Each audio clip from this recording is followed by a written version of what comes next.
Welcome back to Proxy, everybody, and today we are going to be talking about striking scorpions and how they are going to be the unit that dominates the new meta in Pariah Nexus.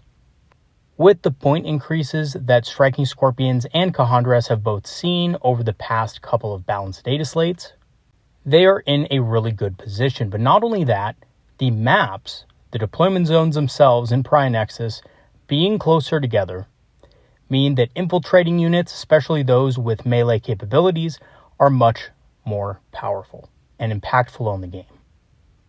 But I have to say, I wouldn't just be talking about striking scorpions if they were only a cheap throwaway unit that could occasionally tie something up or take out some light infantry.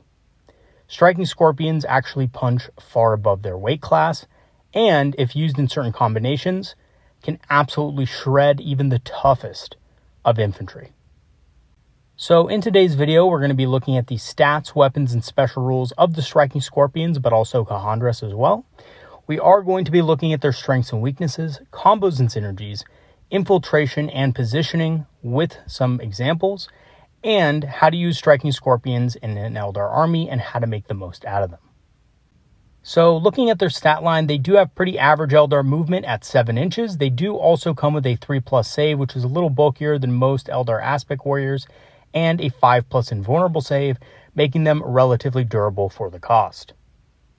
As far as their ranged weapons go, they are armed with shuriken pistols, and the XR can take a Scorpion's Claw, which is essentially a shuriken catapult, but with less range. And of course, it also has the pistol keyword, which is a little bit of a funny quirk. In melee, they're armed with Scorpion chainswords, which have sustained hits, 4 attacks apiece. And other than that, just stats that would basically make them good at clearing light infantry, strength 4, AP 0, damage 1. However, they do also have something else, which I'll talk about in a second, which helps them punch up against tougher units.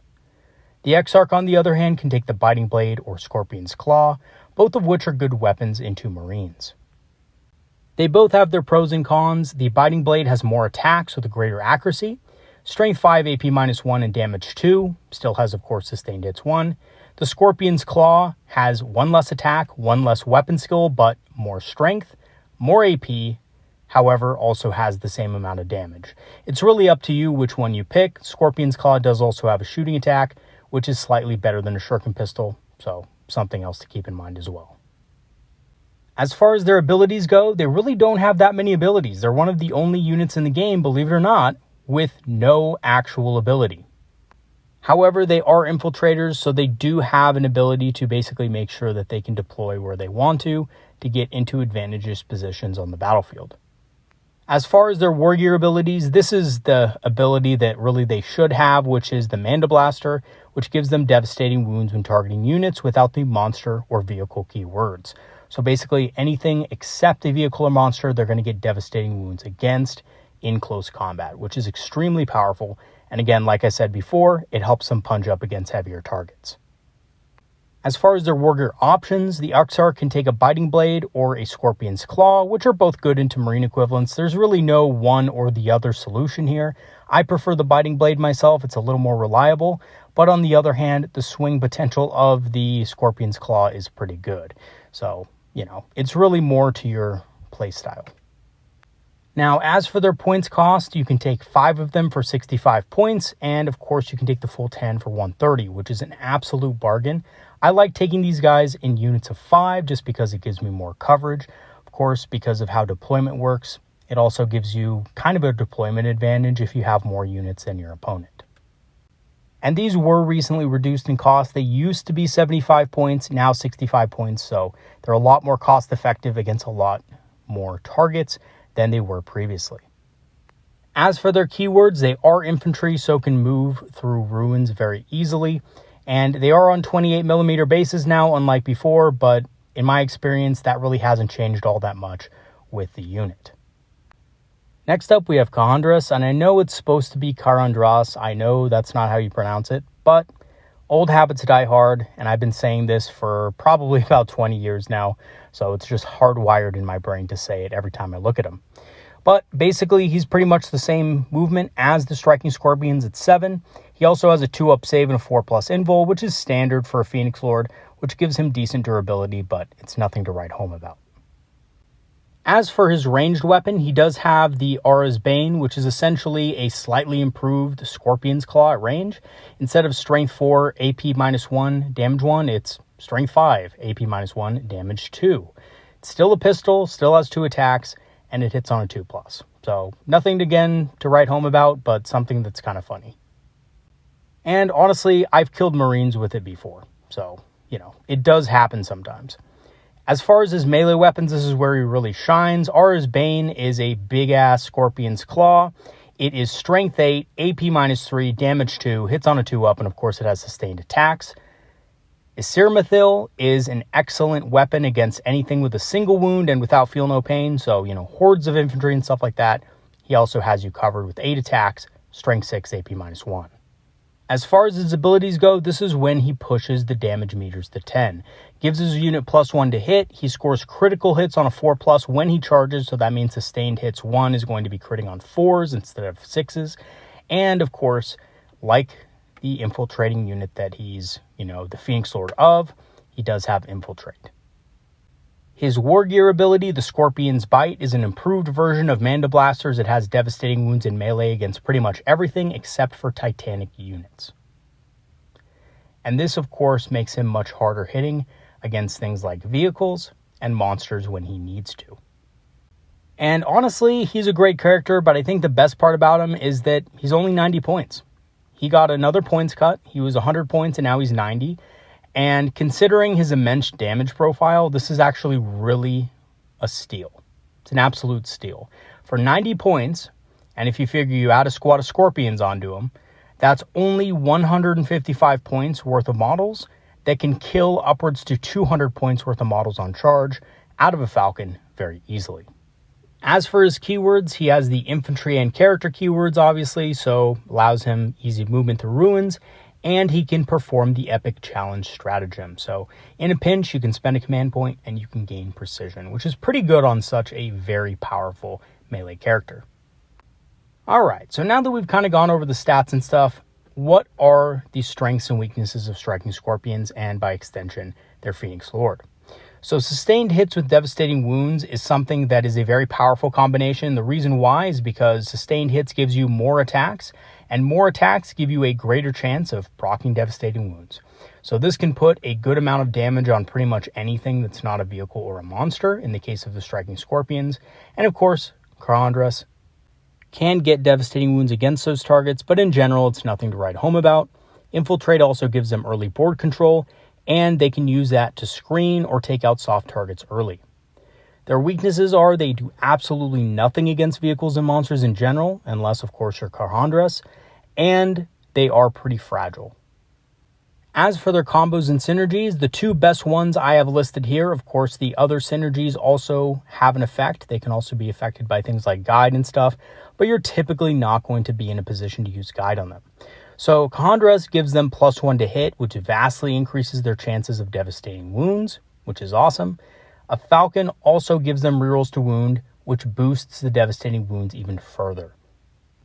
So Karandras being with them, being able to obviously boost their chances to hit to give them more devastating wounds, and then the Falcon giving them rerolls to wound against their target means that oftentimes they're going to hit like an absolute truck against anything that is not a vehicle or monster. Okay, so having said that, let's talk about infiltration and positioning.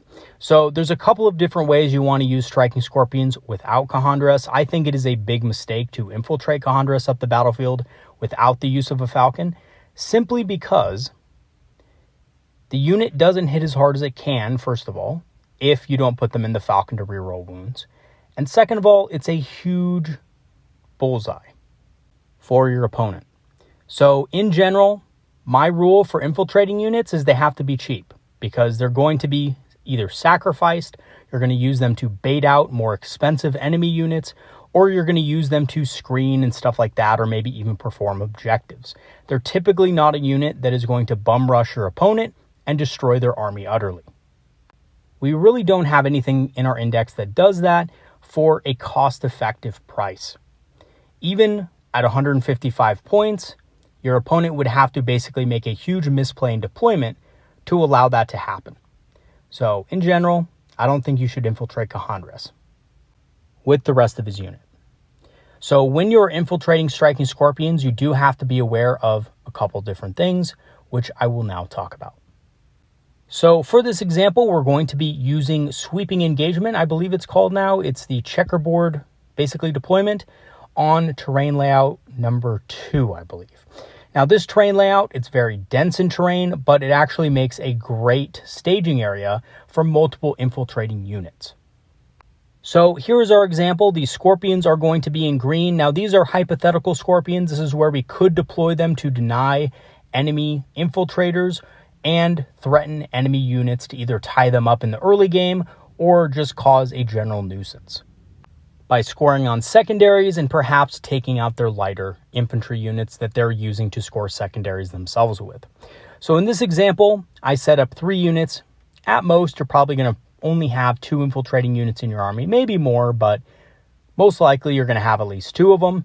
One of them may in fact be Rangers, but the same thing kind of goes for Rangers. So we have our 3 Scorpion squads set up here. Now there's 3 options here. And typically speaking, if your opponent doesn't have infiltrating units themselves, you get to pick where you want to go on the battlefield. So the best way to use Scorpions if your opponent doesn't have infiltrators is to deploy them dead last. This will allow you to take advantage of any oversights your opponent made when deploying their units. So you may be able to get a turn 1 charge on a vulnerable shooting unit. You may be able to tie up an enemy vehicle that, has to now fall back or spend command points to do so if they have some sort of, fall back and shoot mechanic. But either way, a 65-point unit is already messing up your opponent's plans, right? Your opponent is usually going to go into a battle with a set plan of what stratagems they want to use when, and if you mess that up, then they're going to be struggling to find a way to deal with your units, especially since the Eldar are so mobile and so hard-hitting. And I can't count the number of times my opponent has had to make the hard choice between overwatching something and popping smoke on something else. And at the end of the day, when you only have 1 command point to spend, that overwatch is probably not going to be it. So, 9 times out of 10, my opponent says, well, guess I can't overwatch, and ends up popping smoke, which, again, saves our fragile units the trouble of having to, basically eat the overwatch. So if this is the case and your opponent deploys something on the left-hand side, I guess it would be the top left of the battlefield, something like a Predator Annihilator to try to get line of sight down the side of the battlefield or down that, we see that center kind of line right there that they can draw down the middle. We can place Scorpions either on the left-hand side behind that obscuring terrain near that objective, which is in purple, or we can deploy them in the center behind that wall. Now, both of these options are good. Your opponent's not going to be able to see your Scorpions from that angle on turn 1, and if your opponent does move forward far enough with anything threatening to do so, it's usually fine because you will be able to make a better trade for it. If your opponent moves forward with some Bolter Marines, kills, 3, maybe even sometimes 4 Scorpions, you still have the Exarch who can score secondary objectives and do some damage and a little bit of disruption. And of course, that Marine unit is going to be deader than a dodo next turn. However, if you do go first and you win the roll-off, this gives you the opportunity to actually kill those Space Marines or disrupt something bigger. So a perfect example of this is on the right side of the battlefield. We've set up our striking Scorpions right there on the objective, exactly 9 inches away from their deployment zone. Of course, 0.0111, whatever, farther away than 9 inches. And at that point, we move forward 7 inches and we declare charge on that Space Marine squad in the deployment. Now, what this does, it allows us to charge that Marine squad and then consolidate into that vehicle you see behind it. That vehicle may be a Rhino, that vehicle may be a Predator, but whatever it is, it's going to stall your opponent and make it impossible for them to get onto that objective on the right-hand side of the battlefield. And more often than not, it can actually hold up your opponent for multiple turns, especially if you consolidate correctly in a position where your opponent can't move around you without being in engagement range or ending his movement in engagement range of your Scorpions. Now, I also have illustrated in basically green circles around the Scorpion units. These are their areas of denial. So if you need to deny enemy infiltrators or enemy scouts, this is a perfect way to do it. Pariah Nexus is going to be the expansion of infiltrators. scouts, and melee units. Especially melee units with jump packs. You're going to need something to screen out charges. The good thing is that units that are charging into you cannot ignore your units. So a unit, of maybe Blood Angels with jump packs tries to assault one of your more key units in the backfield, your Scorpions can actually be moved in such a way to prevent that charge.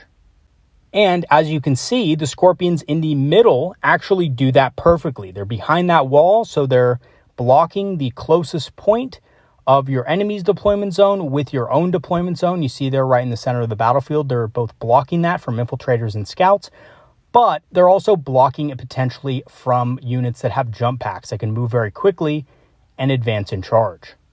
And if you're ever in doubt if your striking Scorpions can actually block a charge, you can always use Phantasm after your opponent moves close.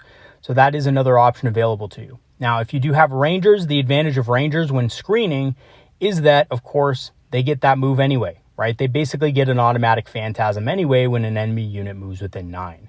So you can therefore block enemy units without having to spend a command point.